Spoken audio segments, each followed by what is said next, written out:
Бүгінгі біздің эксперимент біздің қорылмайын суымызға қаншалықты біздің организм тазалайды, я?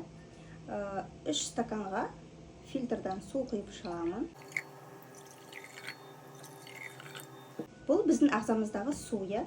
Біз күнделікті шай ішеміз, кофе ішеміз, неше түрлі сусындар көптеген ішеміз, я? Солар біздің организмге ауамен да неше түрлі токсиндер кіреді, я? Соны йод деп аламыз. Ауыр металл. Ауыр металл ретінде аламыз, суымызға қосамыз. Күнделікті біз фильтрдан су іше береміз, я? Осы йодқа қосайық. Суымыз толықтай тазарған жоқ.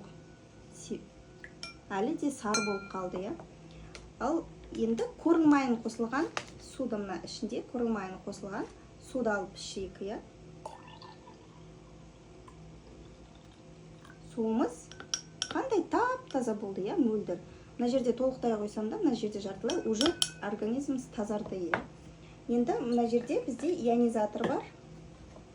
Осының суын ішіп көрейік.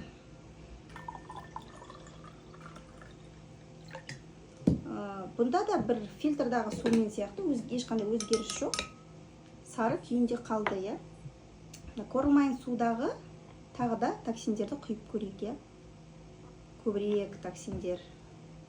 Күнделікті келе береді токсиндер. Қараңыздар, қандай суымыз тап-таза, я?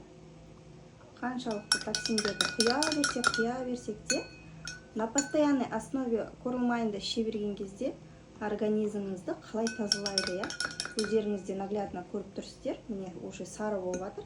Біз тағы да су ішеміз, ол тағы да тазарады, я? Сондықтан мен қорылмайын суын ұсынамын. Себебі біздің ағзамыздың pH-ына сәйкес келеді бұл су. Күнделікті ағзамызды сілтілі қылдырып тұрады.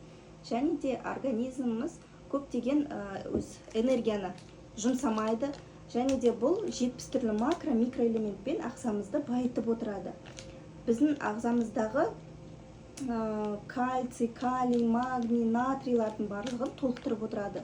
Суставтарымызда, шаштарымызда, тырнақтарымызда, жүрек жұмысында, барлығындағы осы қан тамырларымен арқылы баратын түгел минералдарды толықтырып отырады. Сондықтан күнделікті осы қорылмайын суын ішуге кеңес беремін. Организмімізді таза ұстау үшін.